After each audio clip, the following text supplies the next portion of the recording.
ANA eLearning Academy is brought to you by CDN Graysheet, a trusted source of rare coin and currency valuations since 1963.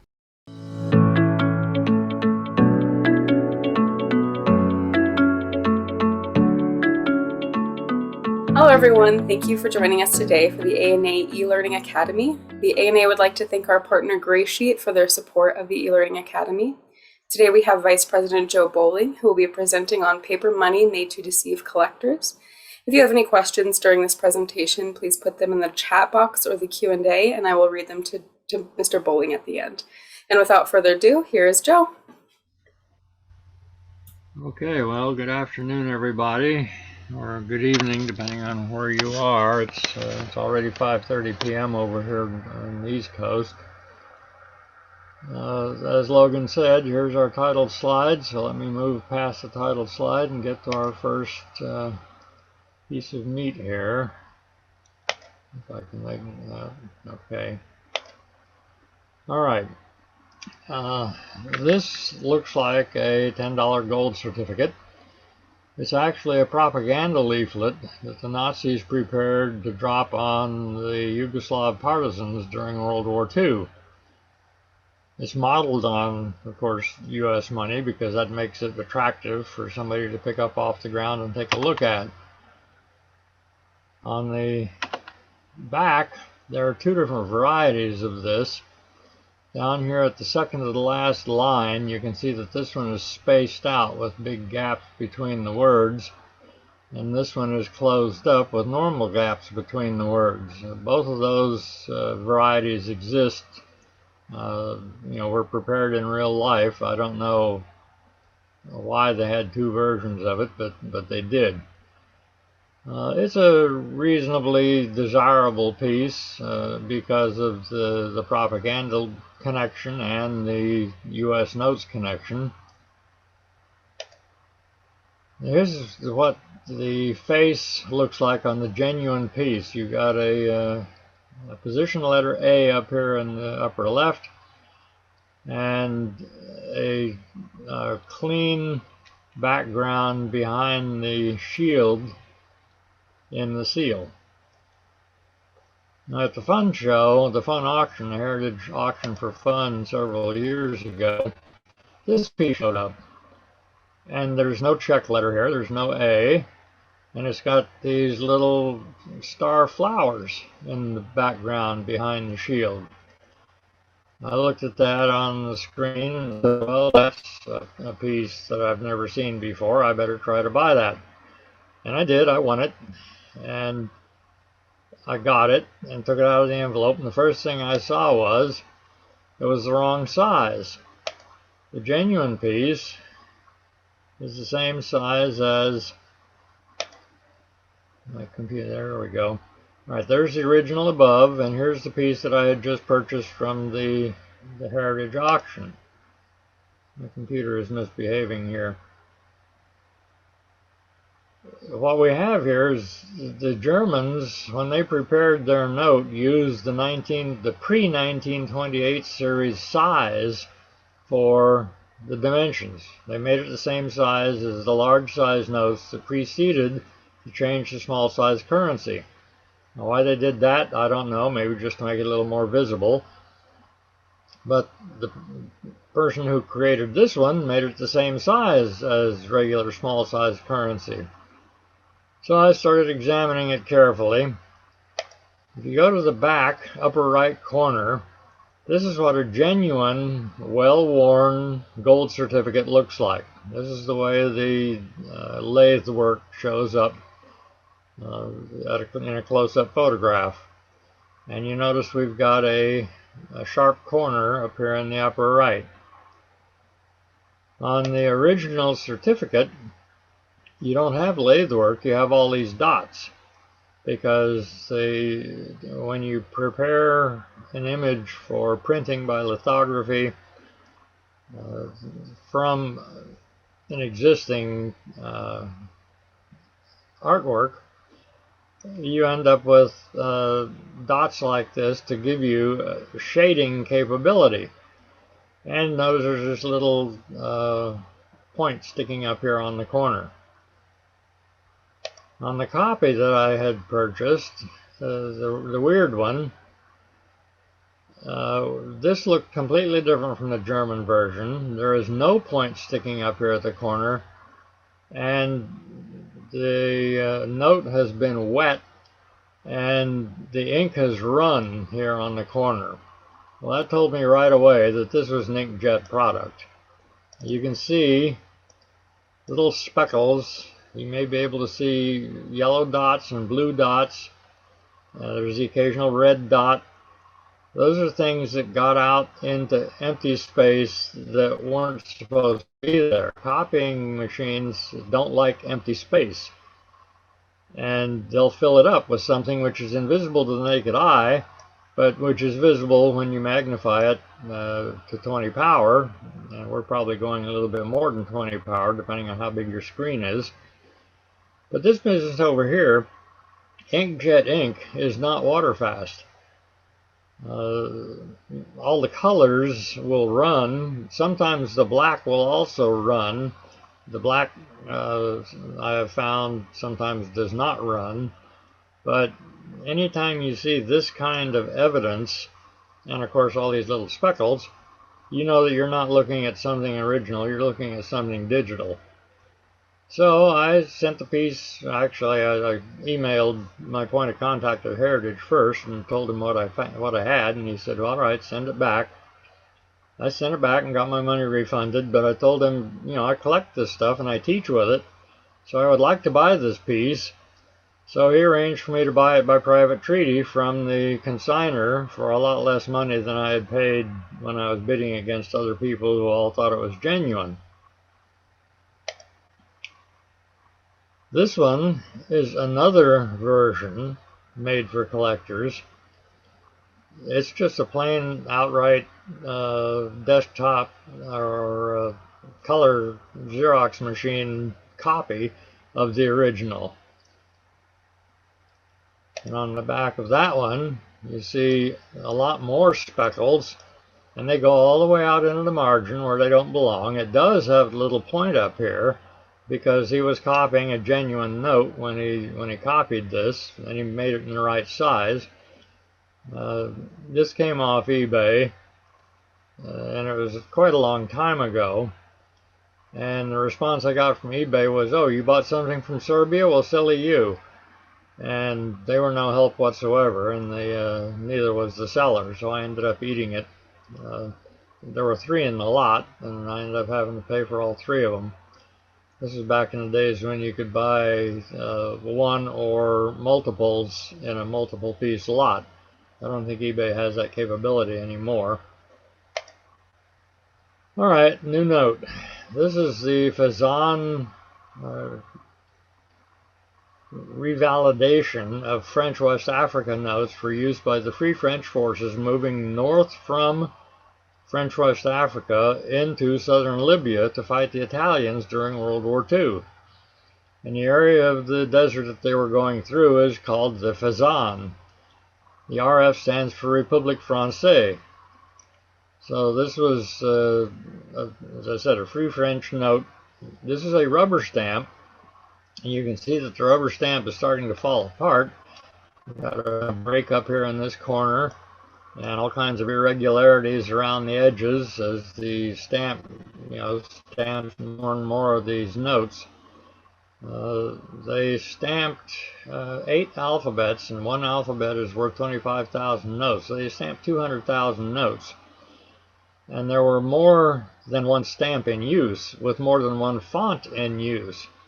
So they may have created the stamp in multiple locations and used it for whatever notes were in the vaults at that location to give to their troops moving up into southern Libya. Back in the good old days, a Fezzan note was a twice-in-a-lifetime experience. They were very scarce. eBay has brought them out. There are a lot more in the market now that are genuine, but there are also a lot in the market that are not genuine. So we're going to look at one right now which is not. Here's one that also has an irregular image. What this fellow has done is he's copied this image from some genuine note putatively genuine note that he found an image for someplace, and he's printed it with inkjet on this otherwise plain note from French West Africa. He did pick the right date, 10 March 38. That's the right date for the 5 franc note. But if you look at that at 20 power, here's what the genuine looks like. Now this is a rubber stamp. So think letterpress, printing from raised type. That's the way a rubber stamp works. And you get relatively clean edges and ink built up along the edges. You can see along here that there's ink built up on this edge here, and relatively clean coming down through here. That's what a rubber stamp looks like at 20 power. And this is the piece that I was showing you that's not original. And you can see all these little fly specks out here. This is inkjet. And you can see that the inkjet is actually inside the rust hole. Now that's further evidence that this piece is not original. Because if it were original, the rubber stamp would have gone on there while the note was clean, and then as it rusted over time, you wouldn't have the ink sitting on top of the rust. But the dead giveaway is all this speckling. So that's what you're looking at again with digital images. Anytime you see that kind of evidence on something that's supposed to be either printed or stamped, you know that you're not looking at an original piece of work. There's the Z on this piece, one of the 2 Z's in Fezzan. This is World War I. There's a German entrepreneur who convinced the Persian government that they should allow him to set up a mercantile firm in Persia to trade between Germany and Persia. The Germans wanted Persia to enter the war against the Allies. The Allies, the British primarily, wanted the Persians to enter the war against the Axis, or it wasn't called the Axis in World War I. It was the Central Powers, and I can't think what the name of the other group was, but at any rate, the side the Germans were on. So he was successful in convincing them to let him set up this mercantile firm and to overprint German notes with denominations in Persian monetary system at a very favorable exchange rate, so that he actually made money by creating the money and spending it, and then he made money, buying and selling merchandise as well. Now this piece has come out of a fire. At the end of the war, these were all withdrawn and mostly destroyed. But of course, anytime you send a bunch of folks off to a burn barrel to get rid of some money, some of it's going to end up in somebody's pocket. So that's where this came from. The key on this stuff is that the serial numbers, the seals, and the overprint were all printed on the same press at the same time with the same ink. So they all have to match. Now, we also know what the serial block, the N, and what the control letter are on the genuine pieces. And serial block N, control letter U, is a genuine 5 Toman or 20 mark note. The fakers of these things, they can't match the color and the density of the ink, especially if they're using inkjet, because it's just not bright enough and not dense enough. And they mostly don't pay any attention to the blocks and the control letters. So if you know what those are supposed to be, you can throw out something on eBay without ever having to buy it and handle it and send it back. You can just automatically consign it to not original. Here's the back, and it has the same overprints on the back in the Persian denominations. And again, the ink has to match the serial. And the last thing that was printed on these notes when they were at the Reich printing office is the control letter. The control letter went on after everything else was on. So this transparent gray ink has to overlap the orange wherever it does happen to touch. It has to be on top of the orange. Now here's an inkjet version, and you can see how pale this red is on this note. There's one of these notes for sale. I don't remember what auction it's in, but there's one of the burned originals for sale this week, and the bidding on it is up to, I believe, $700. So you can see that there's money to be made on these things, because otherwise this is just a junk box note. Now this one does not have the N, and it does not have the U. It's got an H up here, so we know that one's bad already. Here's the back, and sometimes this is put on with inkjet and sometimes it's put on with rubber stamp. And when it's put on with rubber stamp, it's often crooked.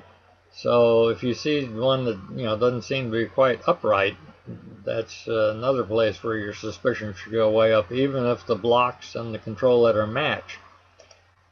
Now here's the genuine piece, and you can see that this gray ink from the U is on top of the orange ink of the overprint. And you see these ridges along the edge? That's typical of letterpress printing.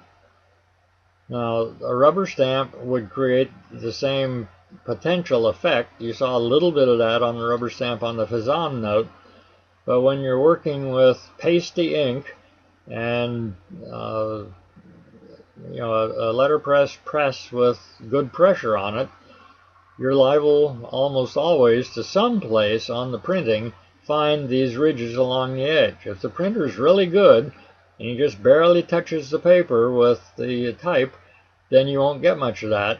But then what you will get is dropouts, and you can see there's a dropout here and a couple of dropouts over here. That's because there's a watermark, a prominent watermark in the paper, and that disturbs the surface of the paper so that it's hard to get good contact with your type wherever that watermark is running.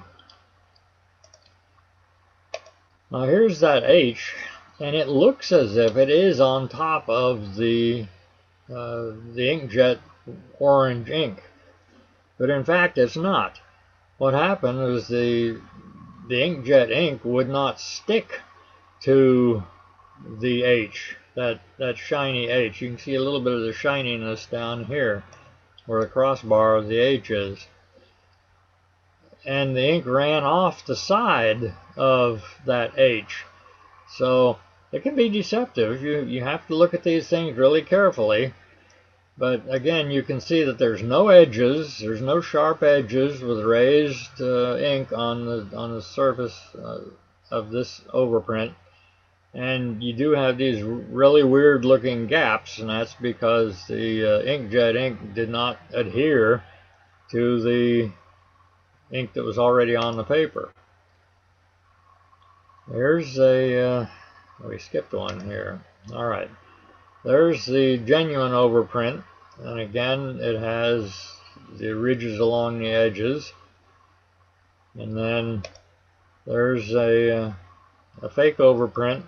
You can see there's a circulation line running right through it, and there's no evidence whatsoever of any damage to that ink in circulation. So that ink went onto that note after it circulated, after that fold line was created in the paper. There's the watermark. This is the note on a light box, and you can see how prominent that watermark is.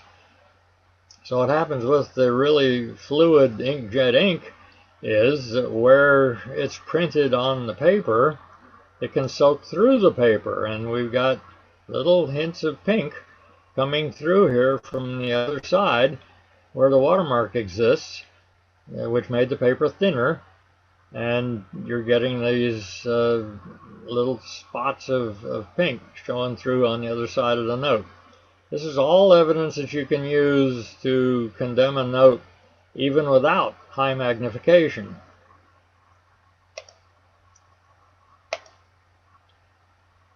Well, now we're not advancing. Okay, my computer is being slow and then doubling up.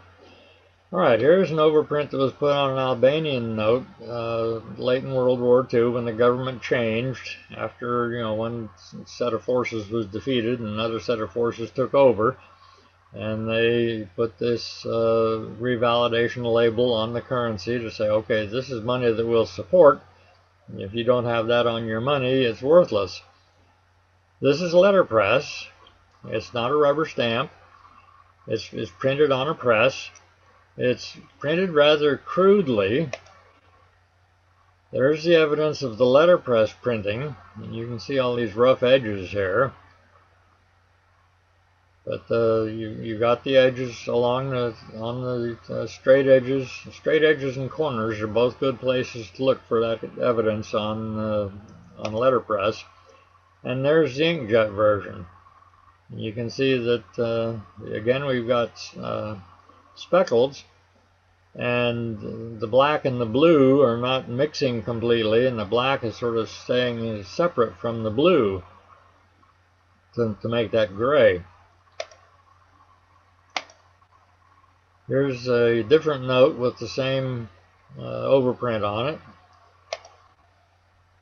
We've got the genuine over here and the fake over here.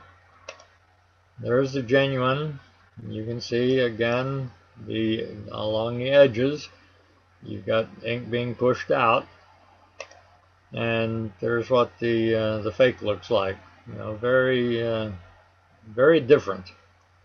So you can train yourself how to tell letterpress by just picking any piece of paper money out of your pocket and looking at the seals and the serial numbers, because the seals and the serial numbers are printed by letterpress, except for the large head hundreds where the seal, the Federal Reserve seal, is printed by intaglio, engraving. The Treasury seal is always letterpress, and the serial numbers are always letterpress. So you can look at those and see what letterpress looks like. Right, here is a specimen 50 centavo Philippine Japanese invasion money note. The basic note is very common, but this particular counterfeiter made the whole thing up from scratch.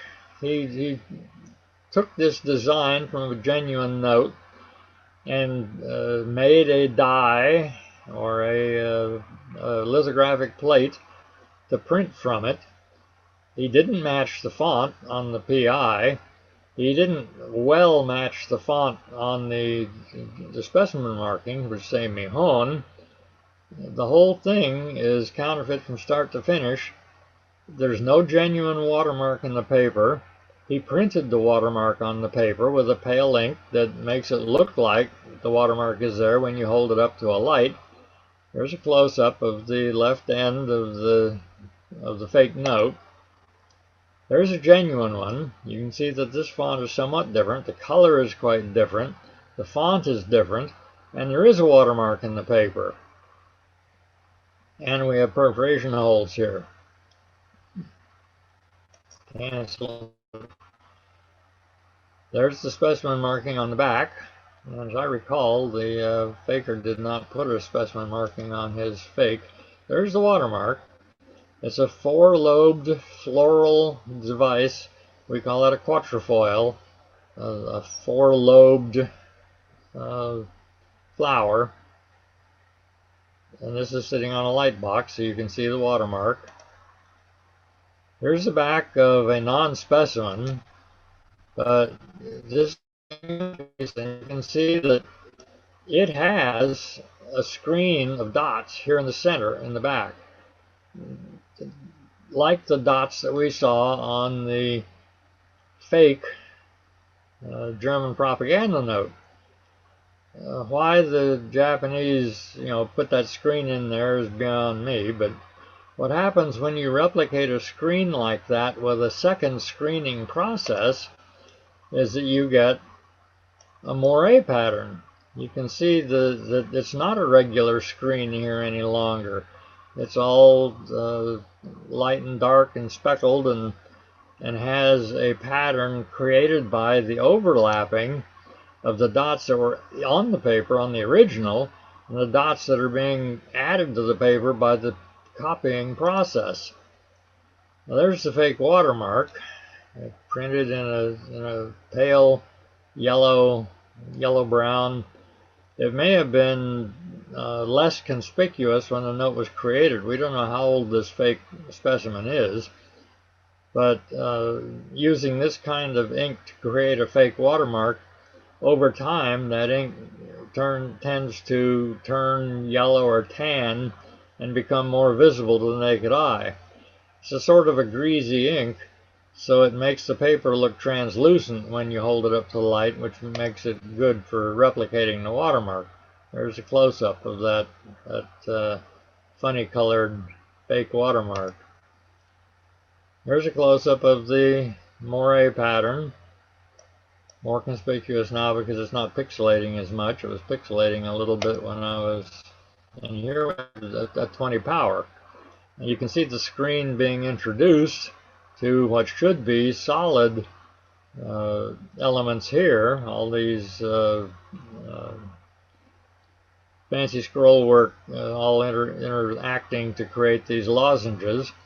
And then there's the moire pattern up above where the screen was.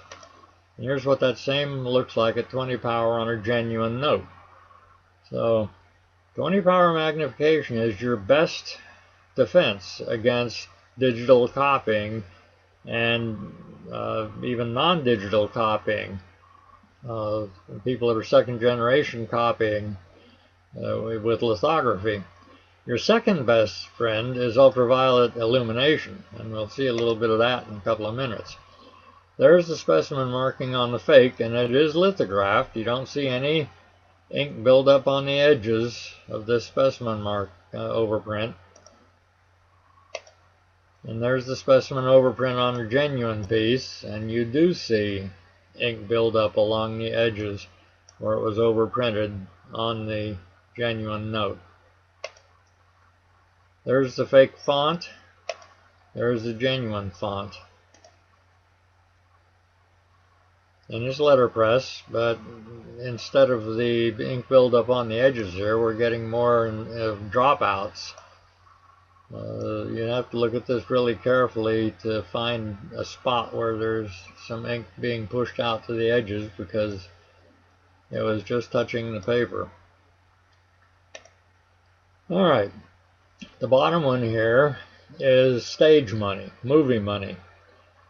But it's now available in dealer stocks. It's leaked out of the studio sets and gotten into the economy, the collector economy. There are 3 denominations of this series from Argentina that were created by the props maker. 500 pesos, 1,000, I think 5,000. So we're going to be looking at the genuine 500, which is printed with intaglio, engraved plates, and the copy, which is lithographed, but it's lithographed with a screening process. Now you can barely see the watermark.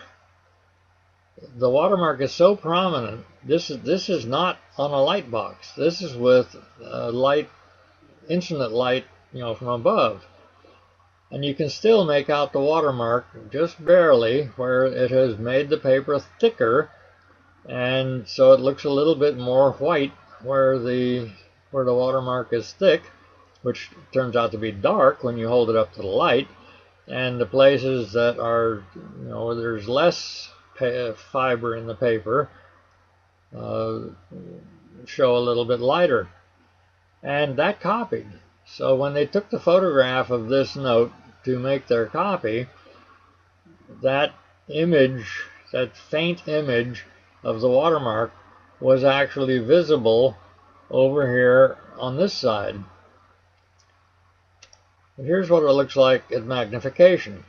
Now, all of this fuzziness here, this is engraved, printed from engraved plate. This is the genuine note. This feathering is what it's called, is an artifact of high-speed intaglio presses. If you've ever watched the intaglio press at an ANA convention or at the Fun convention, where the Bureau of Engraving and Printing brings their big heavy intaglio press, and the guy from the Bureau prints souvenir cards right in front of your eyes, you don't get any of that because he's hand wiping this plate with cheesecloth in his bare hands, the heel of his hand. And the ink that's up on the surface of the plate gets rubbed all away, leaving the ink in the groove, which is going to print, and you get a nice clean groove. But when you print this same image on a high-speed intaglio press, they're not wiping those notes with a hand wipe. They're wiping them with high-pressure water. They're running high-pressure water across the surface of that plate to wipe away, to clear away the ink out here that's not supposed to print, and leave the ink that's down in the grooves. But some of it gets pulled up out of the grooves by that high-pressure water, and you get the feathering along the edges. That's legitimate. That's what a genuine intaglio note looks like on today's printing technology. And here's the copy. Now this is 4-color process lithography. It uses 4 different colors of ink, all being printed not simultaneously, but in succession as this thing goes through the press. And this is all supposed to be blank. Remember I said that copying processes don't like empty space? They put something in there. You really can't see this well with the naked eye, but if you're going to, remember I showed you that you could see the watermark image in the counterfeit or the replicated note. That's created by having this these printed dots out here in the wide open space, which are more prominent in some places than others, and so you get a variation which gives you the image. And then here's what it looks like all the rest of the place. Anytime you see this kind of a pattern on a note, almost always it's a lithograph copy. It could be a Xerox copy because some color Xerox machines use this same approach to multicolor printing, but there are very, very few legitimate notes that are printed using this technology. Almost always a note with this technology is going to be a replica of some nature. These were ration notes used during World War II in German-occupied areas of the Baltic. They printed them for Latvia, Lithuania, and Estonia, and then they printed them for this Vian Nord. I'm not sure exactly where Vian Nord was, but it's up in the north, and I don't know what WI was supposed to represent. Even scarcer is the ones that say Belarus. So there were 5 different versions of these ration notes. These are fabric rations. They're for cloth. So that if you wanted to do home sewing, you had to have these notes in order to buy the cloth that you were going to use to do your home sewing. Well, the Vian Nord notes are fairly scarce, and they're quite expensive. I've only ever been able to buy one in my life, and it cost me several $100s. This is a copy of the Vian Nord note. The Vian Nord has a watermark in it.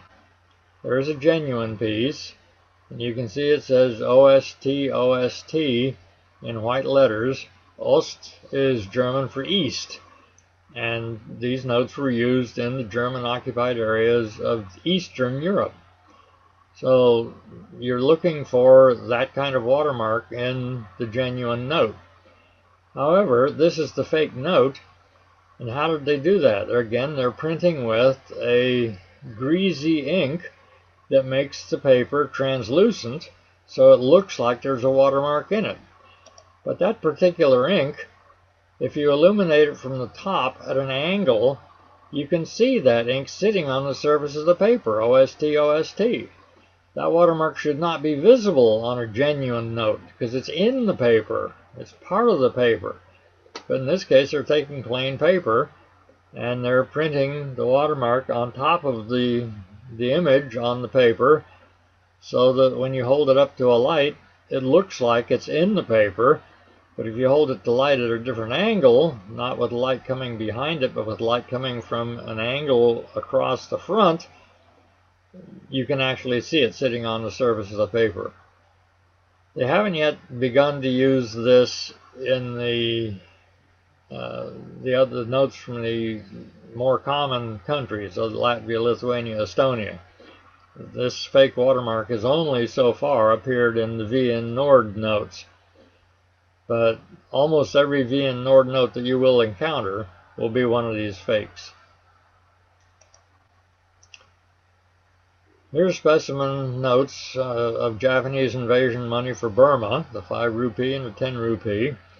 I knew immediately when I saw these on eBay that they were fake, but I collect fakes, so I was willing to spring to buy it. It came out of India, and of course the seller says, well, I don't know much about these notes, you're on your own. Well, I knew enough to know that he didn't, he wasn't telling the truth.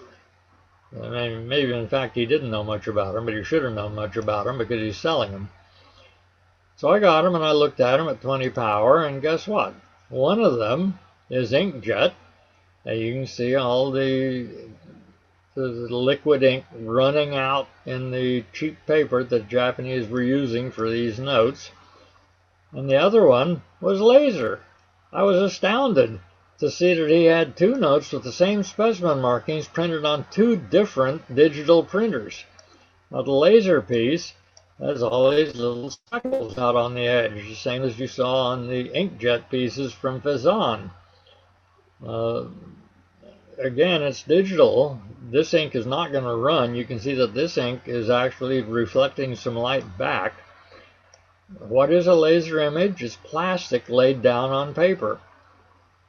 The image is projected onto the paper, and a electrical charge is created on the paper where that image is going to sit, and then toner, which is black plastic flour, is run across the paper, and it sticks where the electrical charge is.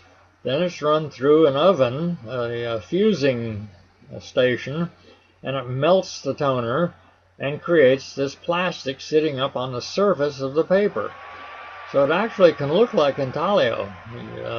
We haven't talked about what intaglio ink looks like under magnification, but it's sitting up on the surface of the paper. It doesn't have the edges, the build up on the edges because it's printed using a different technology. But the laser image can look like an intaglio image. So obviously that would not be the case with the specimen marking. You wouldn't use an intaglio press to print a specimen marking. But if you're looking at a note which is supposed to be printed in intaglio and it's actually laser, it can be deceptive.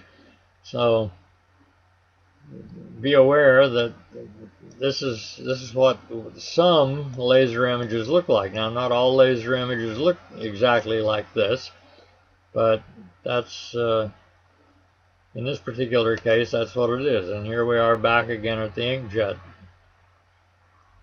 version. Very interesting to have both of those coming out of the same source.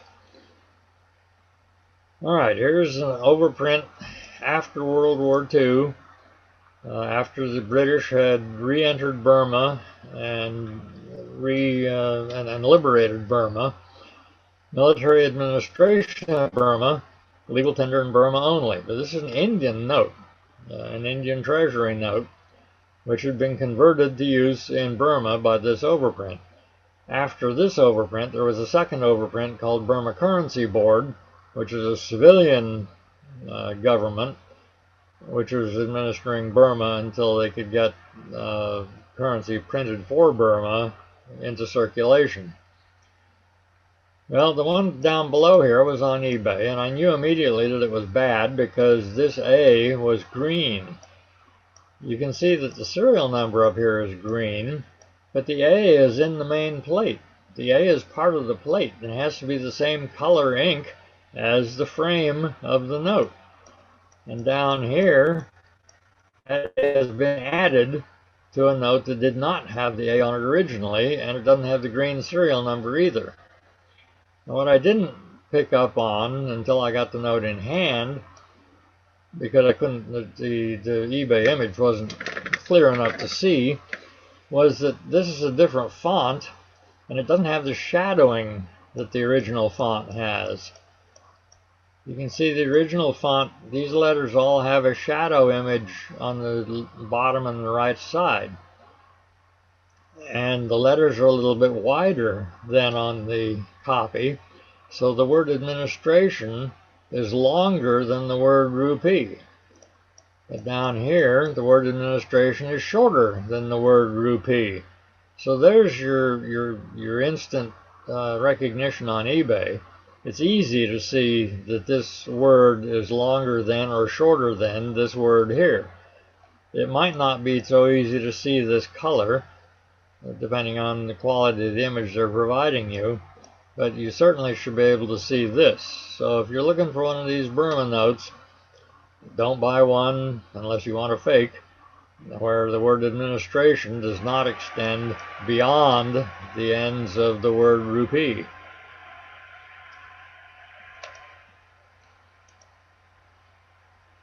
Fancy serial number, all fours.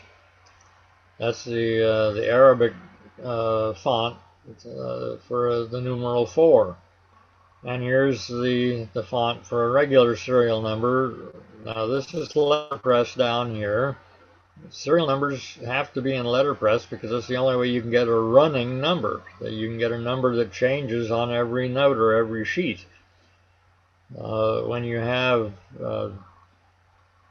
something other than letterpress, like lithography or the various kinds of digital copying, your number is going to be the same on every note unless you are printing, say, 20 notes on a sheet, and you intentionally put a different number on every note, so you can have 20 different numbers, and they might even be consecutive, but the next sheet is going to have exactly the same numbers on it.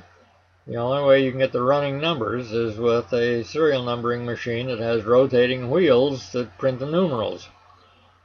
Well, this letterpress serial number does have speckles out here, but it is genuine. You can see the ink build up along the edge here, and that's what this is here. These speckles are ink being pushed out to the edge through successive many sheets going under these numbering wheels, and you get ink building up in places where you don't want it, and it's invisible to the naked eye, but it is there. But you can also see that this ink is reflective. It's reflecting light back into the camera. The inkjet image is much more crude, and it does not reflect light back into the camera. Now, how was this done? Did they remove the original serial number and create this fancy number?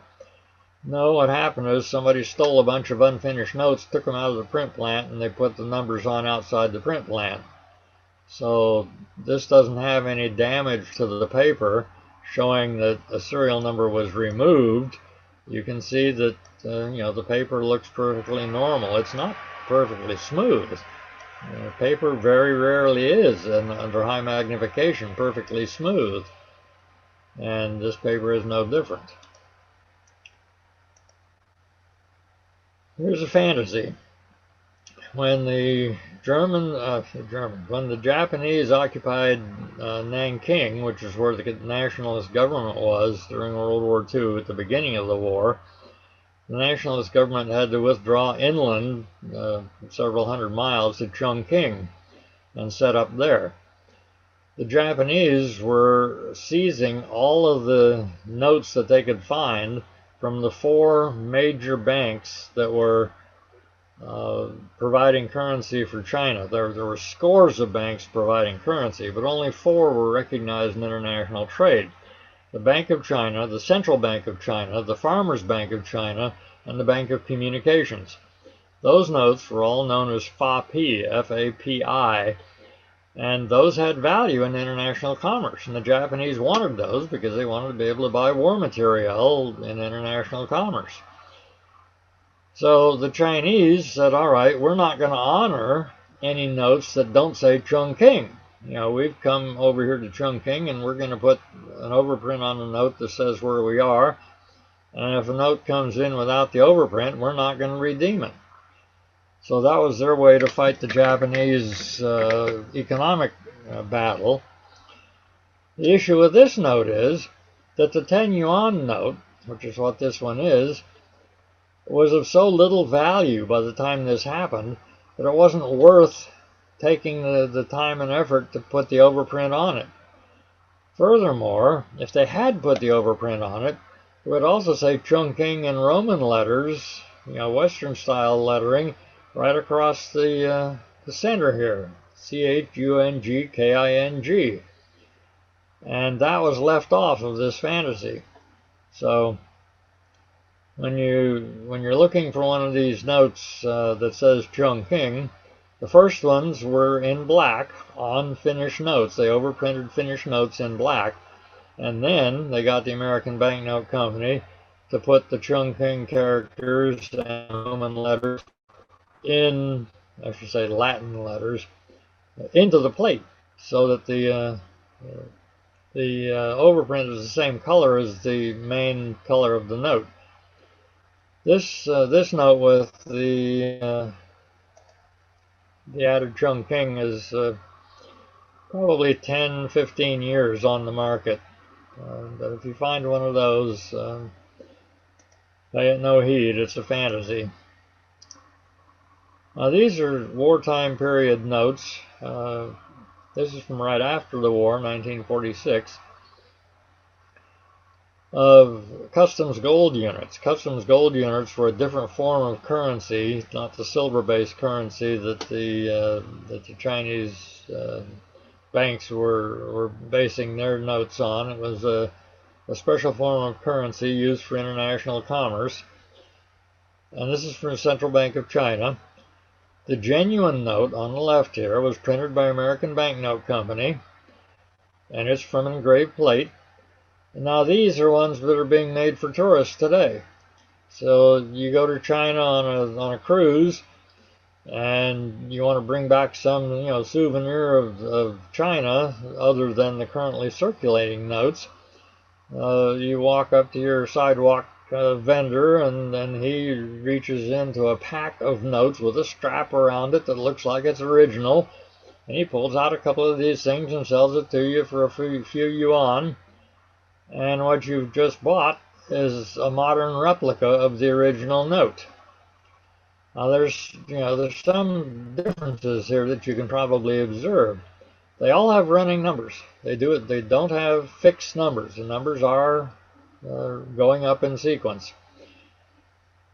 The number, however, is supposed to be blue. So this one made it in the same color as the main plate, printed at the same time, presumably, and it's not in blue.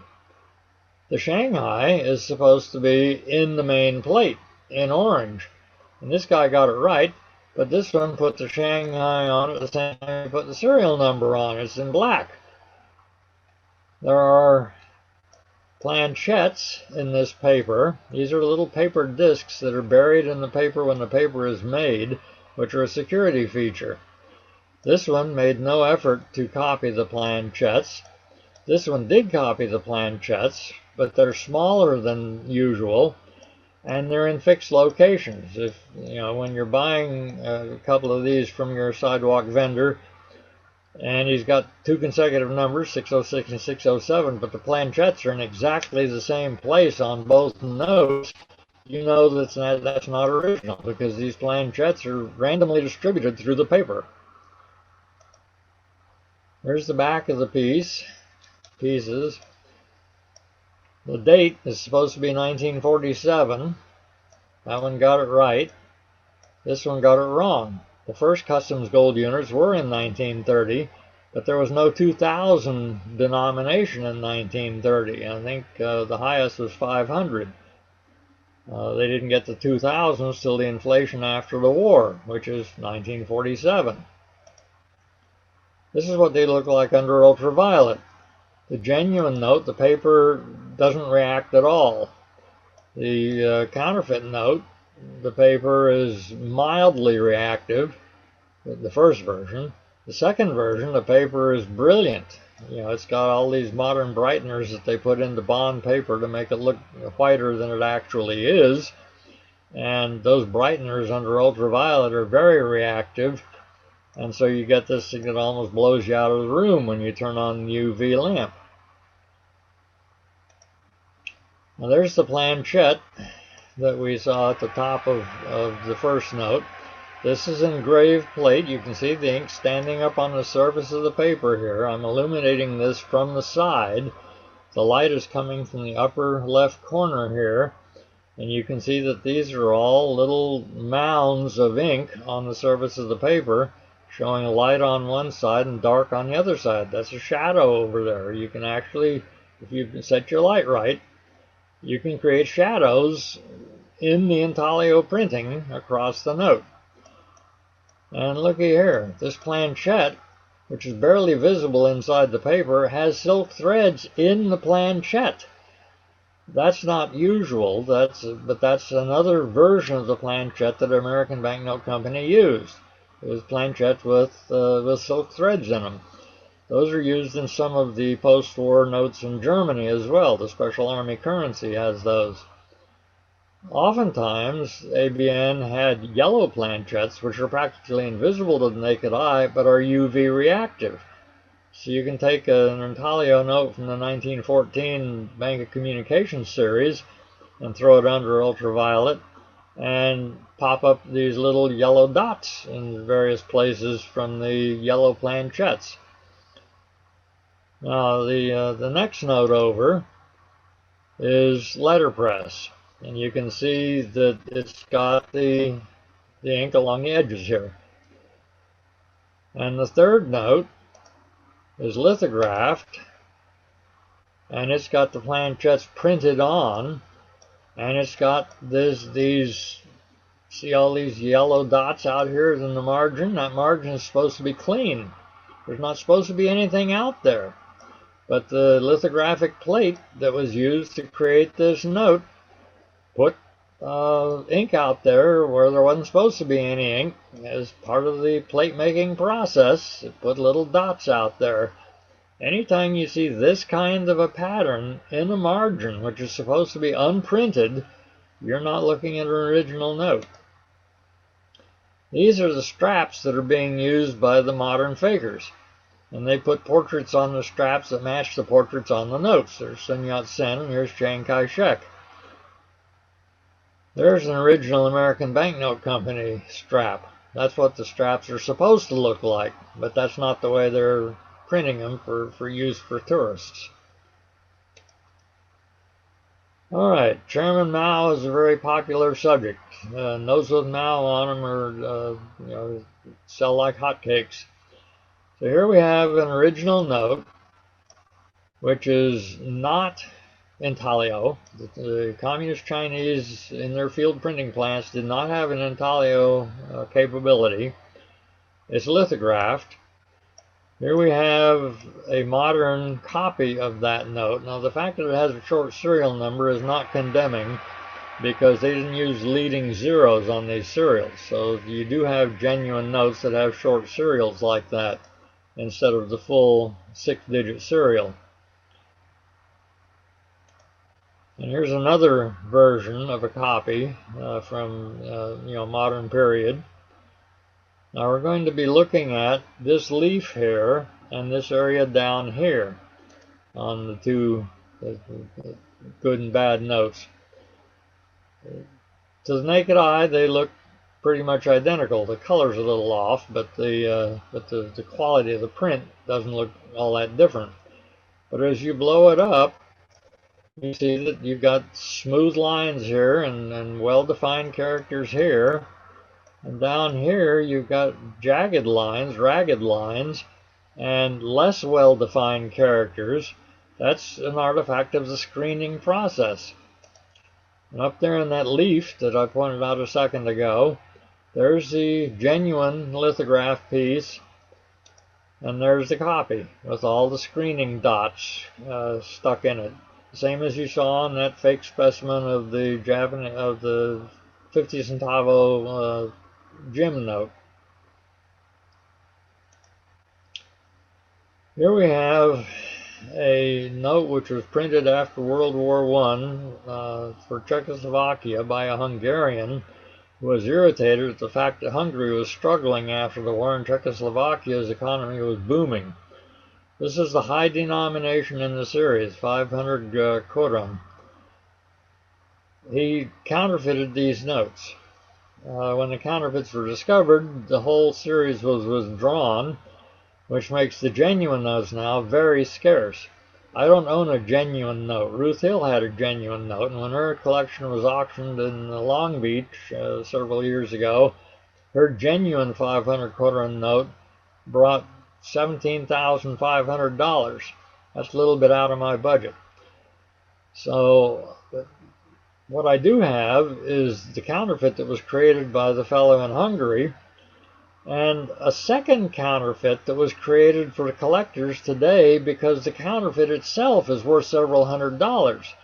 A genuine original counterfeit goes for between $600 to $800 or $900 depending on the condition. And so the counterfeit has been counterfeited itself. So let's look at some of that. There's the counterfeit of the counterfeit, and you can see that it's a little bit hazy, a little bit less distinct. Here's the back of the original counterfeit with a fake watermark created by lightening the paper in a pattern. If you have this note and you're looking at the face and you hold it up to the light, it looks like there's a watermark in the paper.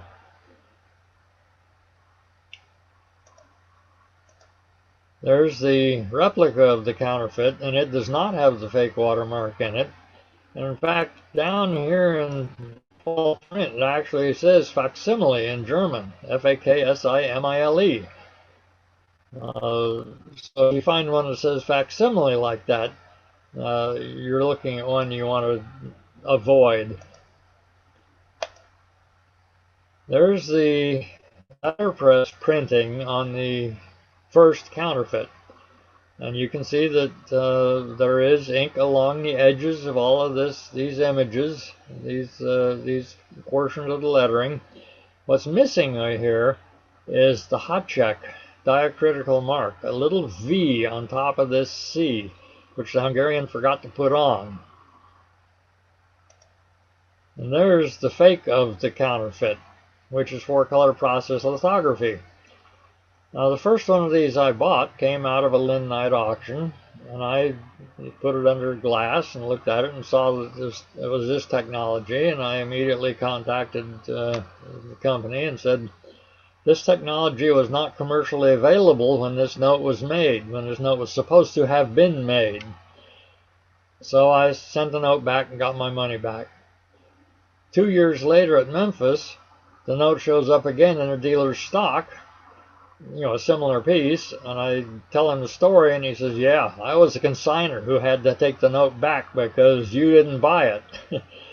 So I was able to buy it from the dealer in Memphis for less money than I would have had to spend to get it from Linnite.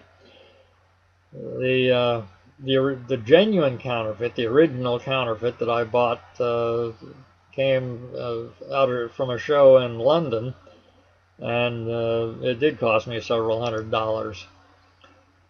Now, the one on top here is Ruth Hill's note, and you can see that there are minor differences in this profile up here. You got points coming up here on both sides of this steeple, and down here on the counterfeit, those points are missing. The hot check is missing here. There's where there should be the V on top of the C, and it's hard to make out here, but there is a little V right there on top of that C. And of course, there are also some minor differences over here and some minor differences here on the fellow's back. So it's fairly easy to separate the genuine original note from the original counterfeit. And it's really easy to separate the fake counterfeit because of all the dots all over it. There's the genuine piece from Ruth Hill's collection, and there's the first counterfeit with the fake watermark on it. These pieces were stamps that were prepared in Czechoslovakia in case the balloon went up during the Cold War. If the NATO forces came across the Czech border and invaded Czechoslovakia, and they had a currency crisis, they were going to put these revalidation stamps on the notes that they controlled and repudiate the notes that didn't have the revalidation stamps on them. And each of these represents a different denomination. Well, they were never used because the NATO forces never invaded Czechoslovakia and the Cold War never turned hot. So eventually these were all sent to be destroyed, but guess what? You send something like this to be destroyed and some of it ends up coming home in somebody's pocket.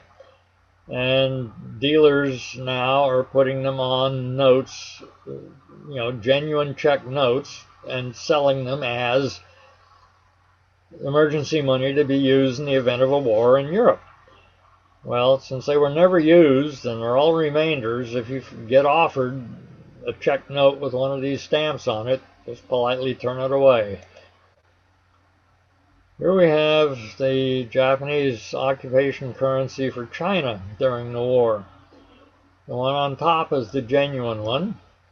It has a brown dragon here with a lilac tint behind the dragon and a letterpress seal.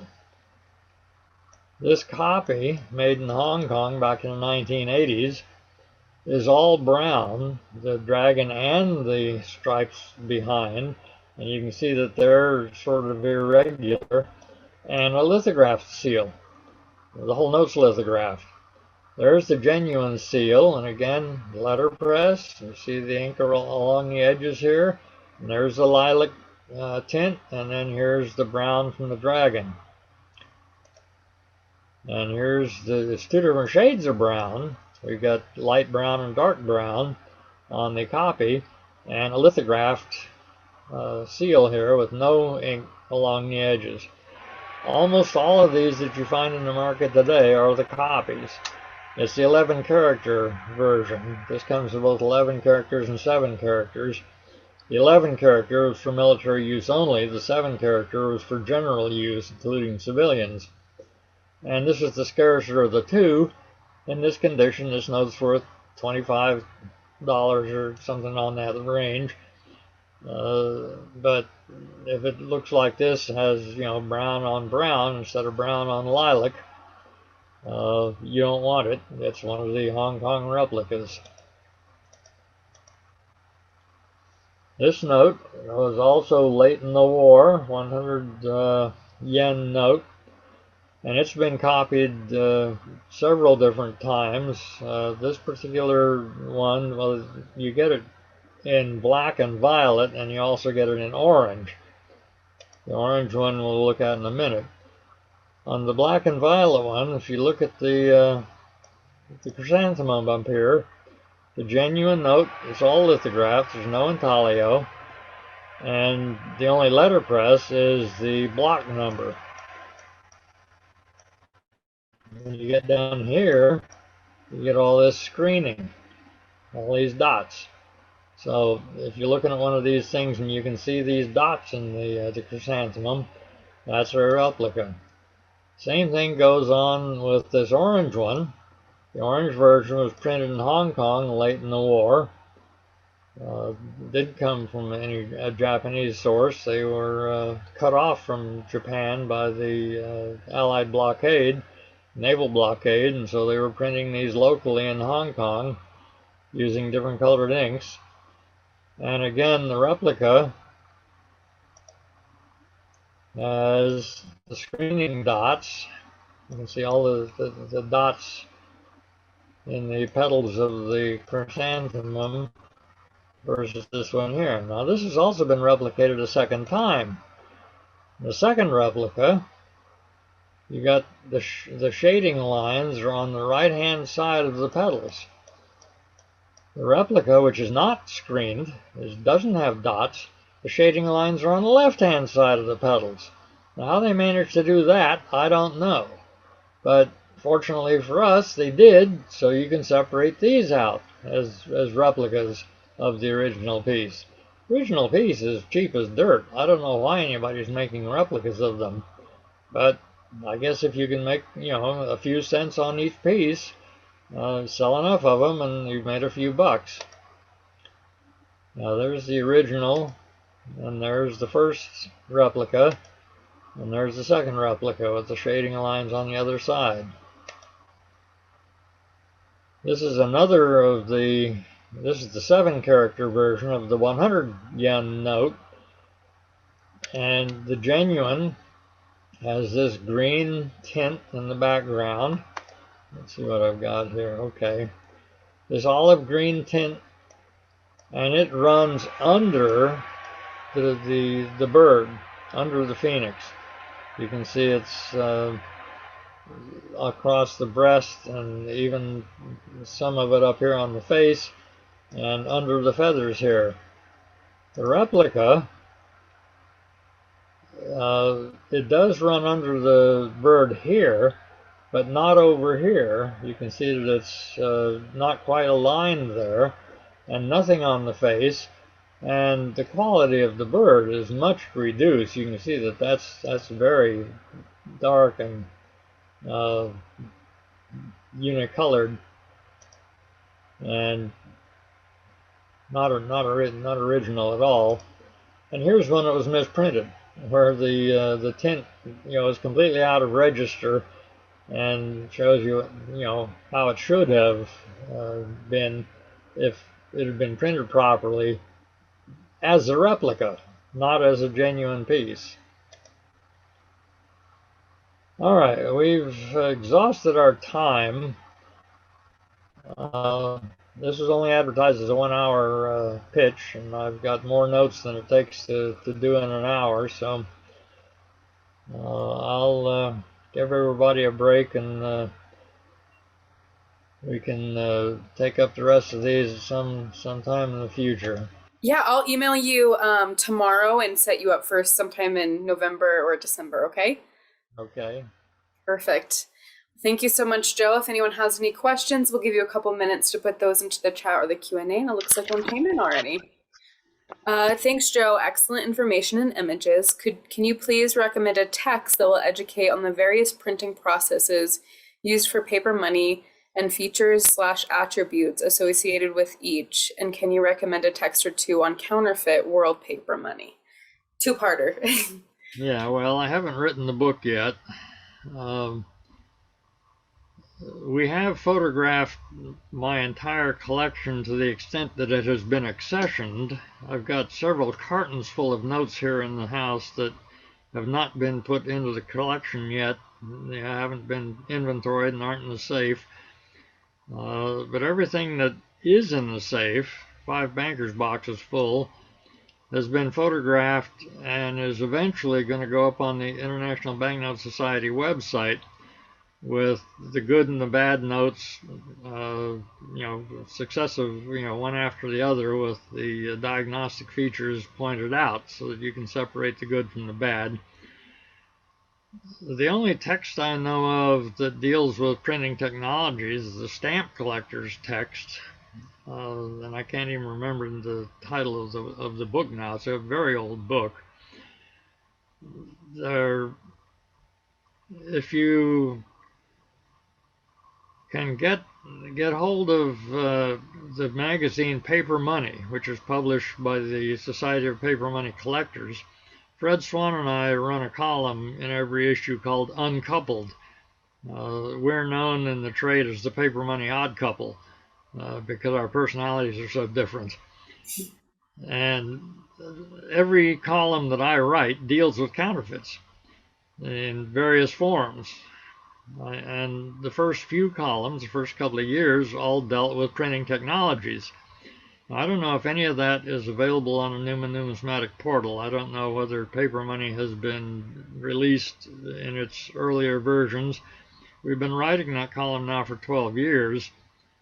So, no, I think we're in our 11th year. It's possible that the early numbers will be available. You'd be looking for the late 2012 issues and subsequent to find my column in Paper Money, and that contains a lot of information about printing technologies. If you don't have access to that,